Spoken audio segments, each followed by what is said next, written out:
55ನೇ ಕೀರ್ತನೆ. ದೇವರೇ, ನನ್ನ ಮೊರೆಯನ್ನು ಲಾಲಿಸು, ನನ್ನ ವಿಜ್ಞಾಪನೆಗೆ ಕಿವಿ ಮುಚ್ಚಿಕೊಳ್ಳಬೇಡ. ನನ್ನ ಕಡೆಗೆ ಲಕ್ಷ್ಯ ಕೊಟ್ಟು ಸದುತ್ತರವನ್ನು ದಯಪಾಲಿಸು. ಶತ್ರುಗಳ ಅಬ್ಬರ, ದುಷ್ಟರ ಹಿಂಸೆ ಇವುಗಳ ದೆಸೆಯಿಂದ ಪ್ರಲಾಪಿಸುವವನಾಗಿ ಹೊಯ್ದಾಡುತ್ತಾ ನರಳುತ್ತೇನೆ. ಅವರು ನನ್ನ ಮೇಲೆ ಅಪಾಯವನ್ನು ಬರಮಾಡಿ ಕೋಪದಿಂದ ನನ್ನನ್ನು ದ್ವೇಷಿಸುತ್ತಾರೆ. ನನ್ನ ಹೃದಯವು ನೊಂದು ಬೆಂದದೆ, ಮರಣ ಭಯವು ಆವರಿಸಿಕೊಂಡದೆ, ಅಂಜಿ ನಡುಗುತ್ತೇನೆ. ದಿಗಿಲು ನನ್ನನ್ನು ಹಿಡಿದದೆ. ಆಹಾ, ನನಗೆ ರೆಕ್ಕೆಗಳಿದ್ದರೆ ಪಾರಿವಾಳದಂತೆ ಹಾರಿ ಹೋಗಿ ಆಶ್ರಯ ಸೇರಿಕೊಳ್ಳುತ್ತಿದ್ದೆನು.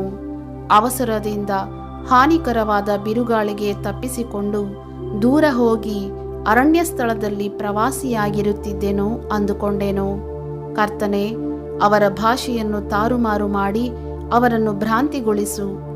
ಪಟ್ಟಣದಲ್ಲಿ ಕಲಹ, ಬಲಾತ್ಕಾರಗಳು ಕಾಣಬರುತ್ತವೆ.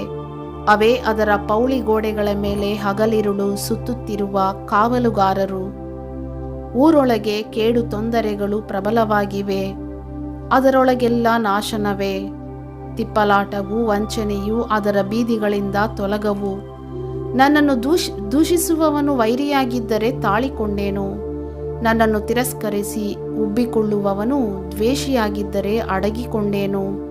ಆದರೆ ನೀನು ನನಗೆ ಸ್ವಕೀಯನೂ ಆಪ್ತಮಿತ್ರನೂ ಅಲ್ಲವೇ? ನಾವು ಪರಸ್ಪರವಾಗಿ ರಸಭರಿತ ಸಂಭಾಷಣೆ ಮಾಡುತ್ತಾ ಭಕ್ತ ಸಮೂಹದೊಡನೆ ದೇವಾಲಯಕ್ಕೆ ಹೋಗುತ್ತಿದ್ದೇವಲ್ಲ. ಆ ದುಷ್ಟರಿಗೆ ಮರಣವು ತಟ್ಟನೆ ಬರಲಿ, ಸಜೀವರಾಗಿಯೇ ಪಾತಾಳಕ್ಕೆ ಇಳಿದು ಹೋಗಲಿ. ಅವರ ಮನೆಯಲ್ಲಿಯೂ ಮನಸ್ಸಿನಲ್ಲಿಯೂ ಕೆಟ್ಟತನವೇ. ನಾನಂತೂ ದೇವರಾದ ಯೆಹೋವನಿಗೆ ಮೊರೆಯಿಡುವೆನು, ಆತನು ನನ್ನನ್ನು ರಕ್ಷಿಸುವನು. ತ್ರಿಕಾಲದಲ್ಲಿಯೂ ಹಂಬಲಿಸುತ್ತಾ ಮೊರೆಯಿಡುವೆನು. ಆತನು ಹೇಗೂ ನನ್ನ ಮೊರೆಯನ್ನು ಕೇಳಿ, ನನ್ನ ವಿರೋಧಿಗಳು ಅನೇಕರಿದ್ದರು, ಅವರು ನನ್ನನ್ನು ಮುಟ್ಟದಂತೆ ಸುರಕ್ಷಿತವಾಗಿ ಇಡುವನು. ಅನಾದಿ ಕಾಲದಿಂದ ಆಸನಾರೂಢನಾಗಿರುವ ದೇವರು ಲಕ್ಷ್ಯವಿಟ್ಟು ಅವರನ್ನು ತಗ್ಗಿಸಿಬಿಡುವನು. ಅವರು ತಮ್ಮ ಸುಖವು ಕದಲದೆಂದುಕೊಂಡು ದೇವರಿಗೆ ಹೆದರುವುದಿಲ್ಲ.